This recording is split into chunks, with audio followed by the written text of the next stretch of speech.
Goeiemôre, pragtige kind van die Here. Dis Woensdagoggend, halfpad met die week en ek groet vir jou in die wonderlike naam van Jesus Christus. Ek hoop die wat gister kon rus het, sommer goed uitgerus, die wat moes werk, moenie worry nie. Ons is vandag saam met julle en ons span weer in. En ek gaan voort met ons tema hierdie week wat ons gedeel het oor dit wat ons kan vashou in die woestyn vir jare. Die eerste een was ondankbaarheid en gister se boodskap het ons gepraat oor om terug te kyk na die verlede, om te vergelyk en die huidige en die verlede met mekaar te vergelyk en na terug te verlang. Weet, en vanoggend wil ek graag deel oor, ek dink iets wat ons as mens baie mee sukkel. En dit is om werklik in geloof te wandel en te sorg en te verseker en tot die oortuiging te kom dat God voorsien, soos wat hy beloof. Weet, in Eksodus 16 het die volk by Moses gekom, hierdie 3 miljoen Jode, wat hulle, of Israeliete, wat hulle min of meer skat.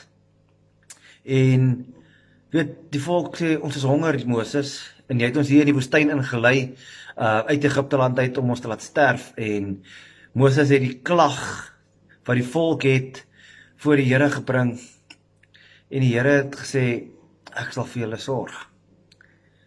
In die oggend sal ek julle voorsien met manna uit die hemel, wat hulle nie geken het nie, en in die aand kwartels. Weet, in die woord van die Here leer ons in Eksodus 16, sê hy het gesê vir elke ene, gaan al vir jou een gomer is 'n maatstaf manna per persoon in jou huisgesin. So as die gesin groot was, hang af van hoeveel persone, en vir die wat baie gekort het, was daar genoeg, en vir die wat min gekort het, was daar ook genoeg. En as jy aan die einde van die dag niks oorgebly nie, die gomer was leeg. Maar daar was party van hulle, die Here het vir hulle gesê, hoor die volgende, moet niks oorhou tot die volgende oggend toe nie. Weet, 'n party van hulle het te veel gevat, meer as wat nodig was, en dat oorgebly. En die woord van die Here sê, die volgende oggend, is dit wat oorgebly het was vol wurms en vrot. Weet, en ek kom agter ons as mens, het dieselfde geaardheid dalk nog.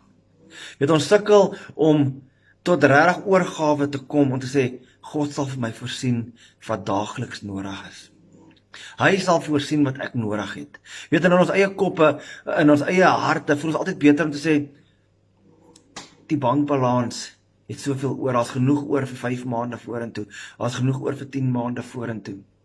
En die woord van die Here sê, ons moet met wysheid wandel. Maar jy weet, daai gesindheid en daai vrees wat baie keer in ons harte is, ons sê, ek moet meer by mekaar maak, ek moet vir myself hou. Weet jy hoe baie keer hou jy dalk 'n blessing vas vir 'n ander persoon, oor jy onseker is of die Here gaan deurkom vir jou. En die Here wil dalk daai wat jy het, gebruik vir iemand anders te my sê, ek kan dit nie laat gaan nie. Ek hou dit vir myself, want wat as die manna nie weer kom nie? En dit lê in vrot word. Dit lê in vrot word in jou skatkamer. Ek dink sommer nou, terwyl ek so praat, die talente, die Here gee ons talente en die een begrawe dit. Ek kan nie meer dit gaan woeker en weet hoe verloor ek dit. Ek steek dit weg.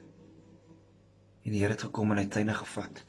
Weet, en ek wil vir ons afsluit, en hy het dit vir die ander gegee, ek wil vir ons afsluit uit 'n baie bekende gedeelte, Matteus 6, vanaf vers 30, 31. Daarom moet julle heel nie kwel en sê, wat sal ons eet, of wat sal ons drink, of wat sal ons aantrek nie. Hoor nou mooi, want na al hierdie dinge soek die heidene, want julle hemelse Vader weet, dat julle al hierdie dinge nodig het. Vader weet, wat het jy nodig vanoggend, my boetie, my sussie.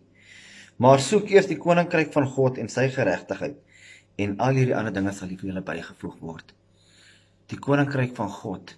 Jy moet kan herken in jou hart en sê, God is 'n goeie pa, 'n goeie Vader, 'n goeie God.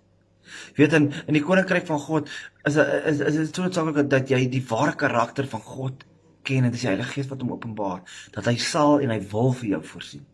Maar die vyand wil kom en vir jou lieg en sê, hy sal nie regtig deurkom nie. Jy is nie waardig genoeg nie. Jy moet maar op jou eie staat maak. En hy hou vir ons gevangene. En dat die Israeliete in die woestyn laat omkom. Kom ons buig die hoofde. Hemelse Vader, baie dankie dat ek vanoggend kan kom. Vader, en ek bring myself altyd eerste.